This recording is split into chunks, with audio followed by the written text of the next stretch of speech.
There used to be a time where you would actually go to the movie theater to watch your favorite IPs get made fun of in the most insane way possible. It was a time of movie parodies. I know, bro, some of you may be wondering just what the hell does the word parody even mean? Well, think of old YouTube and Bart Baker and you'll have your answer. 'Cause I'm a scumbag.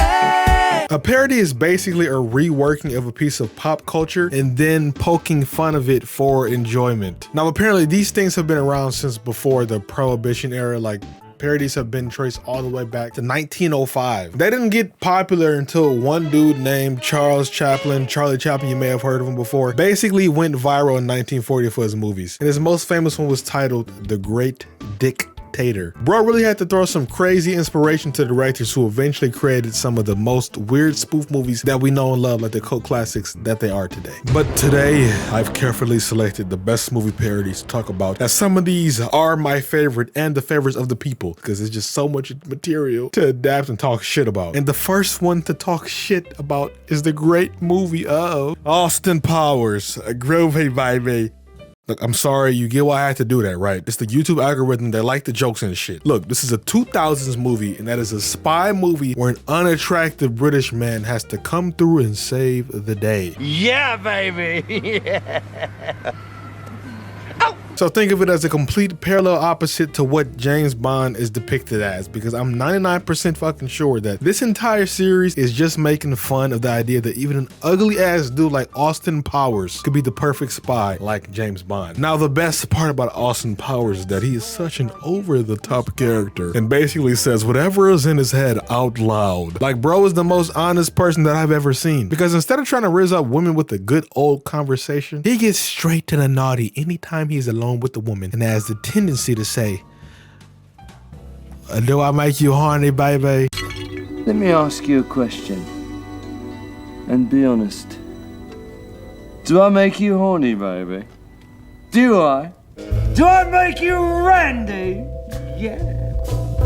Instead of him asking for a Vesper Martini, shake and not stir like James Bond, he'd rather just ask women off rip if they want to have procreation. But with every protagonist, even in a parody movie, there is a sole antagonist that has to have a share of the movie too. And this one is the infamous Dr. Evil. We get the warhead and we hold the world ransom for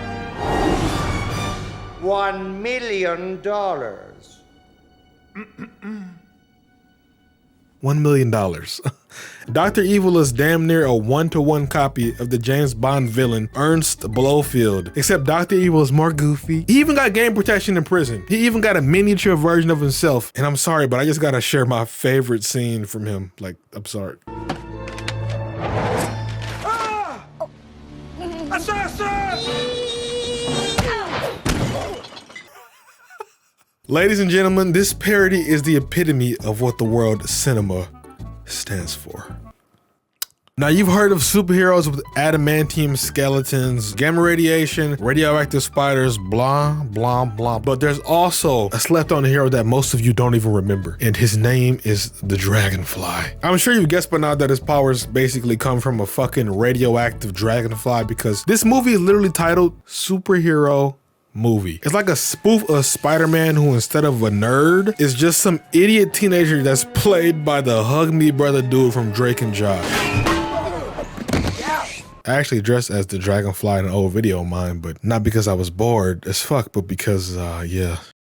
That was the reason. I'd like to also mention that Kevin Hart is like his Harry Osborn in this movie, but remember the name I said, because it may be important later, so let me say it again. Kevin Hart. There's also a funny scene in the movie that shows us the Dragonfly go to work for his version of a knockoff Daily Bugle and sell some pictures. But here's the catch. All the pictures are fucking garbage. Bad news, boss. We're nowhere on those Dragonfly photos.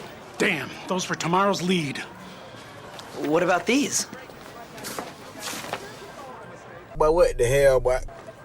Wow, it's almost like you're the Dragonfly. And throughout the entirety of the movie, the main character has all the powers of a dragonfly except flight. So he tries to fly in the movie and he keeps fucking up and failing at it until the final act where he flies the girl into the night sky and everything goes smooth. super. Damn! Even this hero couldn't get the good ending he deserves. The movie is still incredible with how bad it is. I've always enjoyed it, but not more than the parody that is more creative, more fun, more stupid. You could even say that it's epic. Epic movie. Ha ha ha. Epic movie might be the most mind-fucked parody in this entire video because there's just so much going on at all parts of the movie. Like, it's inspired by Charlie and the Chocolate Factory, X-Men, Pirates of the Caribbean, but the one that's probably the most important, Narnia, The Lion, the Witch, and the Wardrobe, as the film follows 4 orphans who go through a door and somehow they end up in fucking Narnia, but it's instead of Narnia, it's spelled with a G, it's Gnarnia, where they learn to have to defeat a woman named, and I kid you not, White Bitch. Who's a parody of the White Witch from the actual Narnia movies. And get this, one of her henchmen, who goes by the name of Silas, you know, based off Vision from the Da Vinci Code, is played by none other than Kevin Hart.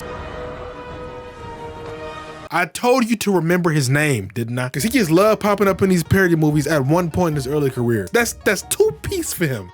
He got a 2-piece. Can we make it 3, Kevin? So on the main story, these 4 have to train and gain the skills necessary to save the world that they are in. And I think my favorite scene from this movie is when they go to a knockoff version of the Charlie and the Chocolate Factory. A chocolate river.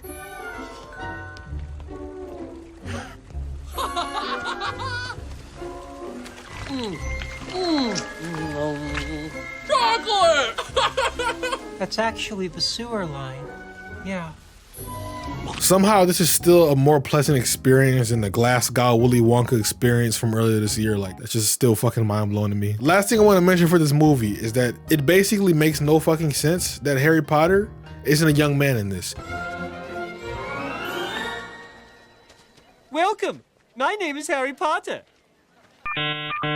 He's actually a man who looks so old, he could be considered a fossil. Like, Harry's entire crew looks grimy, and I love it. I mean, come on. What kind of movie has Harry Potter played by Pleakley from Lilo and Stitch? And Loki kind of pull it off. So now you can see why Epic Movie has been my favorite parody since I was 7 years old. Yet we only have one more to speak upon. And if you thought this was going to be a video about movie parodies without including Scary Movie, then you thought right, because guess who is also in Scary Movie? I want you to guess who's also in Scary Movie.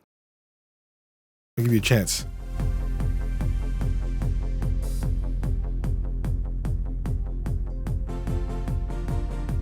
It's Kevin fucking Hart. Maybe he just got it and realized that this genre of movies making absolutely no sense is better for the overall betterment of society. And I know most of these films are cult classics, even with them performing well in the box office. Rotten Tomatoes scores for most of these movies were also like super low. But let's be real with ourselves, people.